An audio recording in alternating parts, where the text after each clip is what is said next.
안녕하십니까. 문화사랑방의 독고구검입니다. 오늘은 영화로 보는 톨스토이 문학 크로이츠 소나타에 관해서 이야기하겠습니다. 저자는 역시 렐프 톨스토이입니다. 톨스토이의 작품 중에 3대 작품 전쟁과 평화, 부활, 안나 까레리나 등은 영화로 많이 촬영이 되었습니다. 특히 안나 카레리나는 전 세계적으로 수십 편이 영화로 만들어졌고, 제가 톨스토이를 시작하면서 처음 소개한 것이 안나 카레리나 중에서 유명한 4편의 영화입니다. 그리고 최근에 러시아에서 개봉한 한 편의 영화 등 5편의 영화를 조금 전 앞에 다 이야기하였습니다.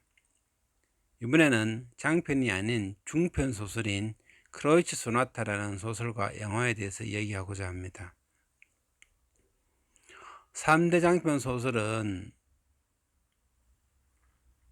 소설가적인 시절에 톨스토이가 만든 것이고, 부활은 나중에 만든 것이고, 크로이츠 소나타는 사상가 혹은 철학자적 시절에 톨스토이가 자기 사상을 많이 표현한 작품으로 영화로 만들어진 것입니다. 유튜브에 보면 몇 편 찾을 수 있습니다. 현재 찾을 수 있는 것은 첫 번째로서 가장 오래된 러시아 무성 영화로 1914년 작품입니다.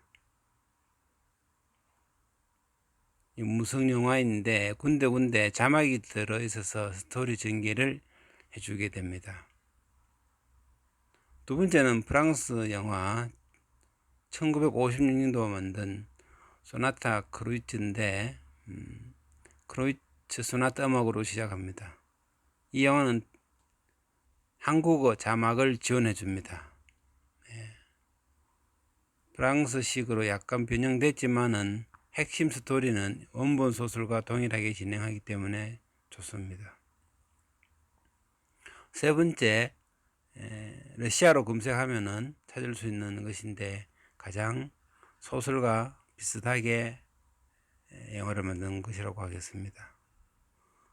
네 번째는 최근에 2008년도에 만든 영화인데 유튜브에는 예고편만 있습니다.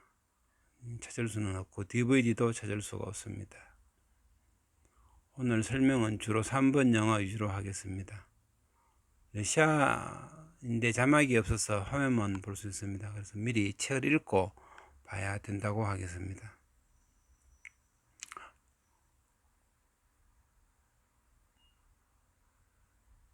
주인공이 기차칸에서 옛날에 자신의 일을 저자인 나에게 이야기하는 것으로 시작합니다.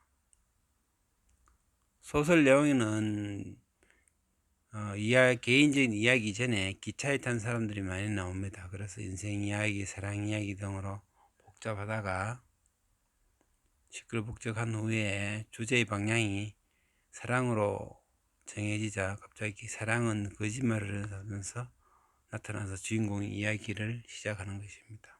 그리고 연애, 결혼, 신혼여행, 임신, 아이, 교육 에 관한 이야기를 다 마치고 소설 중반부터 이야기를 영화는 시작하게 됩니다. 그래서 영화는 첫 장면에 주인공 남자 집에 옛날 동네 진 남자가 오랜만에 찾아와서 만나게 되는데, 책에서는 별로 친하지는 않은데 여기서는 좀 그래도 친한 척 합니다. 아마 주인공 결혼 후에 처음 만남 듯한 그런 인상을 주게 됩니다. 그리고 여기서 인상적인 것은 벽에 다마스쿠스 금과 여러 개의 금과 총이 한 세트로 전시되어 있는 것이 첫 장면부터 나옵니다. 책을 다 읽은 사람은 저거 보는 순간 저런 무기들이 저기 벽에 있구나 이런 생각을 하면서 좀 긴장하게 됩니다. 책을 기준으로 보면은 주인공 남자는 상당히 부유층 사람입니다. 정해진 귀족은 아니지만은 돌스토이만큼 어느 정도 부를 갖고 있는 사람이라고 하겠습니다. 다마스쿠스 금도 있고 총 세트가 있고 이런 걸 벽에 전시해 놓은 사람 정도면 상당히 비싸다고 알겠습니다. 그러니까 저 세트 중에 칼만 다마스쿠스 금으로 만들었다 해도 상당히 비쌀 것입니다. 그리고 집에는 집사, 유모, 식모, 가정교사들이 다 근무하고 있습니다. 이거 처음에 나타난 어릴 적 친구는 세미 프로의 실력을 가진 바이올리니스트라서 가족들과 저녁에 모여 있는데 음악회를 하게 됩니다. 주인공의 부인과 피아노, 바이올린을 합주를 하게 됩니다. 여기 손님으로 온 어릴 적 친구는 세미 프로 정도의 바이올리니스트 실력인데, 근데 그런 사람과 같이 할 정도의 실력이면은 주인공의 부인도 상당한 피아니스트입니다. 왜냐하면 나중에 연주하게 될 크로이츠 소나타는 거의 협주곡 수준으로 아주 고난이도 음악 중에 하나입니다. 그래서 오랜만에 와서 협주 후에 칭찬을 많이 듣고 다음에 한 번 더 하자고 이야기를 합니다. 그 기착관에서 주인공은 듣고 있는 이 저자에게 이야기하기를 부인이 옛날 동네 친구와 합주도 싫지만 그리고 합주하는 것도 질투하지만은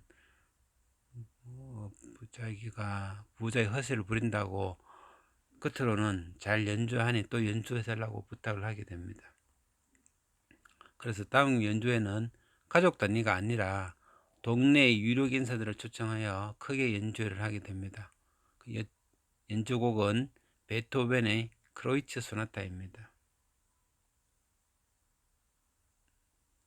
주인공은 도입부의 프레스토 부분에서 특히 예민합니다. 톨스토이의 입장도 하고 비슷한데, 톨스토이가 음악에 상당히 일가를 이룰 정도로 뛰어난 건 아니지만은 상당한 실력자로서 피아노도 잘 치고 시 안에서 음악회도 자주 열었다고 합니다. 차이콥스키의 안단테 칸타빌레를 듣고 극찬하여서 친하게 되었다가 톨스토이가 베토벤을 심하게 비판하자 차이콥스키가 톨스토이를 싫어하게 되었다고 합니다. 톨스토이는 작곡도 하여서 지금 딱 한 곡의 완주곡 악보가 남아 있습니다. 다시 기착관의 대화로 와서 현재 주인공은 두 사람이 연주했던 곡이 베토벤의 크로이츠 소나타입니다 라고 얘기합니다. 그때 도입부에 나오는 프레스토 부분을 아십니까? 정말 끔찍한 소나타입니다. 특히 그 부분은요. 음악이 뭡니까? 음악이 뭘 만들어낼 수 있죠? 흔히들 음악은 정신을 고양시킨다고 하는데 나는 아닙니다.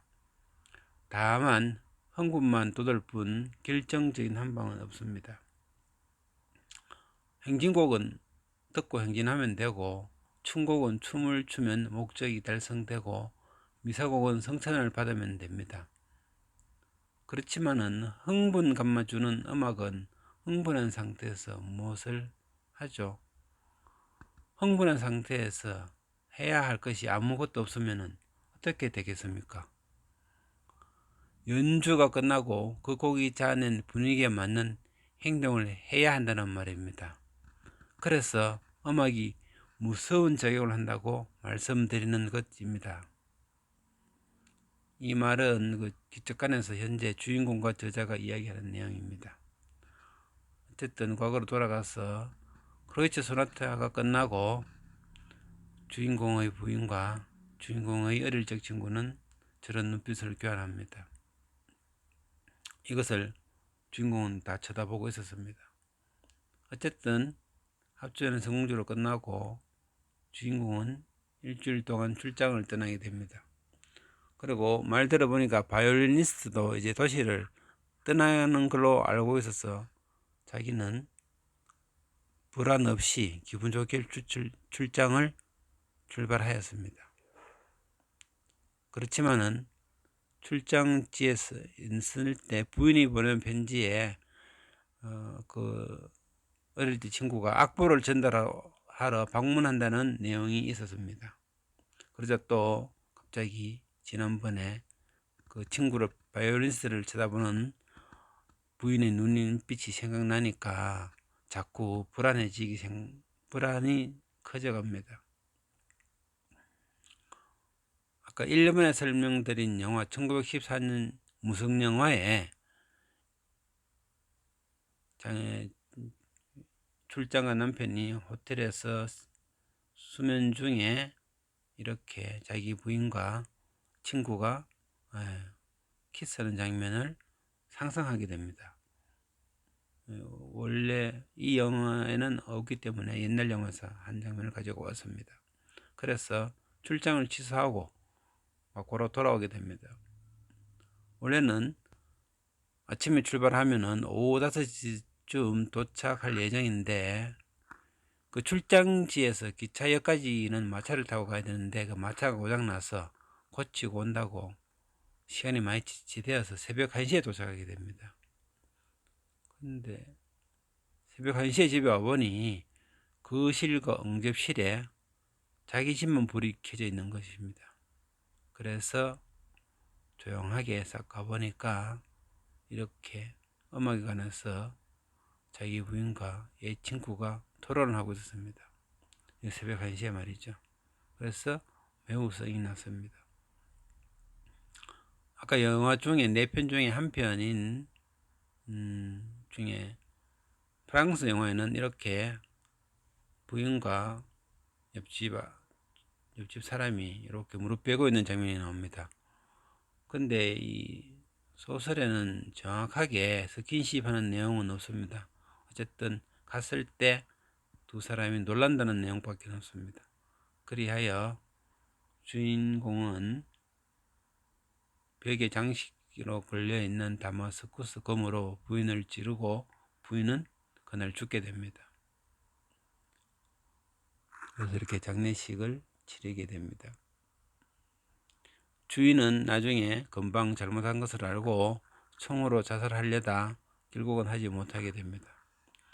그래서 경찰에 신고하여서 11개월 동안 감옥에 있다가 재판을 하였는데 명예살인이라 하여 무죄로 풀려나게 됩니다. 그래서 집에 가는 길에 이렇게 나와 기차관에서 만나서 이야기를 하고 내가 받아서 적게 되는 것입니다. 이야기를 담아진 주인공은 울면서 이런 용서하십시오 하면서 돌아눕게 됩니다. 나도 어느덧 내려야 할 기차역에 다 도착하게 되어 자는 듯한 주인공을 살짝 건드리고 안녕히 계십시오 라고 악수를 청하자 주인공은 내 손을 잡으며 애처로운 미소를 짓는데 나도 눈물이 날 것만 같았다. 이런 용서하십시오 라고 했던 말과 똑같은 말로 작별 인사를 하게 됩니다. 떠나는 장면입니다. 이상이 크로이츠 소나타의 내용입니다. 설명하다 보니까 3편의 영화 자료가 다 첨부되었습니다. 관심이 있으면 책을 먼저 읽고 영화를 보면 이해하는 데 도움이 되겠습니다. 그 다음은 크로이츠 소나타에 대해 질문이 많아서 톨스토이가 내용을 정리하여 자기가 말하고자 하는 바를 밝힌 크로이츠 소나타 에필로그라는 것이 있습니다. 다음에는 그것에 대해서 말씀드리겠습니다. 감사합니다.